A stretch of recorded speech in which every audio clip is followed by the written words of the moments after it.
नमस्कार, उज्ज्वलाच किचनमध्ये तुमचं स्वागत आहे। तर आज आपण पारी न बनवता अजिबात न फुटणारे उकडीचे मोदक कसे बनवायचे याची रेसिपी बघणार आहोत। तर मग रेसिपीला सुरुवात करूयात। त्या अगोदर तुम्ही जर चॅनलवर नवीन असाल तर चॅनलला नक्की सबस्क्राइब करा, त्यासोबतच बेल आयकॉनही क्लिक करा।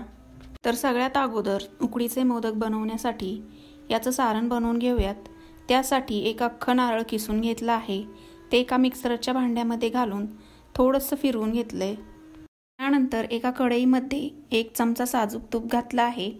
तर आता यामध्ये बरोबर 1 वाटी ओलं खोबरं घातलं आहे, जे मिक्सरमध्ये थोडंसं फिरवून घेतलं होतं। तुमच्याकडे जी वाटी असेल किंवा कपाने सुद्धा मोजू शकता। खोबरं 2-3 मिनिटं फक्त तुपावर परतून घ्यायचे।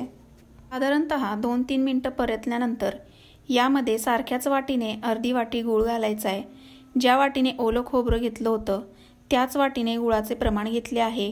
गोडाचे प्रमाण हे आवडीप्रमाणे कमी किंवा जास्त सुद्धा करू शकता। तर आता गुळाचं पाणी कमी होईपर्यंत परतून घेणार आहोत। गूळ घातल्यानंतर गॅसची फ्लेम ही मध्यम ठेवायची आहे, ज्यामुळे मिश्रण तळाशी लागणार नाही। गुळाचे पाणी हे पूर्णपणे कमी होणं गरजेचं आहे, कारण यामुळे सुद्धा मोदकामधून सारण बाहेर येतं आणि मोदक फुटू शकतो। तर इथे तुम्ही बघू शकता मिश्रण एकदम सॉफ्ट झालं आहे। तर या स्टेपला शेवटी अर्धा चमचा वेलची पावडर घालणार आहोत। त्याचबरोबर थोडंसं जायफळ किसून घालणार आहोत। तुम्ही तुमच्या आवडीचे कोणतेही ड्रायफ्रुट्स यामध्ये घालू शकता। यानंतर सगळं एकजीव करून घेतलंय। तर आता सारण एका प्लेटमध्ये काढून थंड करून घेतलं आहे। सारण थंड होईपर्यंत उकड काढून घेऊयात। त्यासाठी गॅसवर एक पातेलं ठेवलं आहे, त्यामध्ये 1 वाटी पाणी घालायचे। ज्या वाटीने खोबरं घेतलं होतं त्याच वाटीने पाणी घेतलं आहे। उकड मस्त अशी होण्यासाठी यामध्ये 1 चमचा साजूक तूप घालायचे। त्याचबरोबर यामध्ये 2 चिमूट मीठ घातलं आहे, किंवा तुम्ही चवीनुसार सुद्धा मीठ घालू शकता। तर आता पाण्याला मस्त अशी खळखळून उकळी आणायची आहे। तर इथे तुम्ही बघू शकता पाण्याला एक उकळी आली आहे। तर आता ज्या वाटीने पाणी घातलं होतं त्याच वाटीने 1 वाटी तांदळाचं पीठ घालायचे। पीठ घातलं की अजिबात वेळ न घालवता गॅसची फ्लेम ही लो करून लाटण्याने पीठ मिक्स करून घ्यायचे। लाटण्याचा वापर केल्यामुळे पिठाच्या अजिबात गुठळ्या होत नाहीत।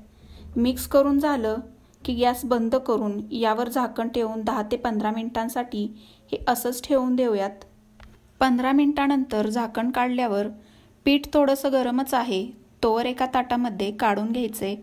त्यानंतर हाताला भाजू नये यासाठी पेल्याने किंवा ग्लासाच्या साहाय्याने असं या पद्धतीने पीठ मळून घ्यायचे। असं दाबून पीठ मळल्यामुळे पिठाला कुठेही चीर जात नाही आणि मोदक सुद्धा फुटत नाही। यानंतर पीठ हाताला चिकटू नये यासाठी थोडासा तुपाचा हात लावून पुन्हा एकदा पीठ एकदम सॉफ्ट होईपर्यंत मळून घेतलंय। पीठ मळून झालं की एक छोटासा गोळा घेऊन पीठ असं बोटाने दाबून बघायचंय। तर इथे तुम्ही बघू शकता पिठाच्या गोळ्याला कुठेही चीर पडत नाही, याचाच अर्थ मोदकांची उकड एकदम परफेक्ट झाली आहे। मोदकांचं सारण आणि उकड दोन्हीही तयार आहे। तर आता मोदक वळायला घेऊयात। त्यासाठी पेड्याच्या आकाराचा पिठाचा गोळा घेऊन तो तांदळाच्या पिठामध्ये घोळून लाटून घ्यायचे। लाटताना गरजेपुरतं पीठ लावून एकसारखं लाटून घ्यायचे। खूप पातळ किंवा जाडसर नाही लाटायचे। लाटून झालं की यामध्ये 1.5 चमचा इतकं सारण भरलं आहे। सारण भरलं की मोदकाला कळ्या पाडायच्या आहेत। त्यासाठी अंगठ्याच्या शेजारचं बोट आणि मधलं बोट याचा वापर करून एक बोट आतल्या बाजूला आणि एक बाहेरच्या बोटाने प्रेस करत कळ्या पाडायच्या आहेत। तर वरपासून खालपर्यंत प्रेस करायचं आहे।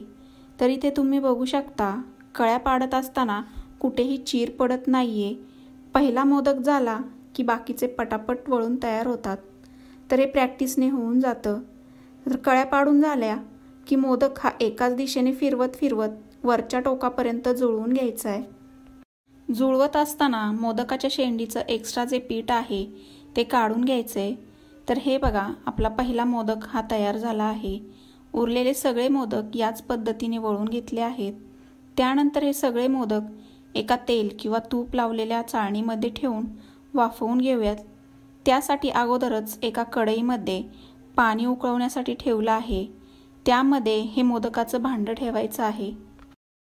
तर आता 15 मिनिटांसाठी मध्यम आचेवर यावर झाकण ठेवून मोदक वाफवून घेऊयात. जेवढे आपण प्रमाण घेतलं होतं त्यामध्ये या आकाराचे 10 मोदक बनवून तयार होतात. थोडेसे लहान केले तर बरोबर 11 मोदक बनवून तयार होतात.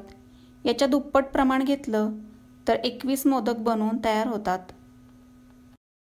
15 मिनिटांनी झाकण काढल्यानंतर तुम्ही बघू शकता मोदक अजिबात कुठेही फुटले नाहीत. तर मग मस्त असं साजूक तूप घालून सर्व करूयात. तर तुम्हाला आजची उकडीच्या मोदकांची रेसिपी कशी वाटली हे कमेंट करायला विसरू नका. पुन्हा भेटूया अशाच नवनवीन रेसिपीसहित. तोपर्यंत उज्ज्वलाच किचनला लाईक करा, शेअर करा आणि सबस्क्राईब करा.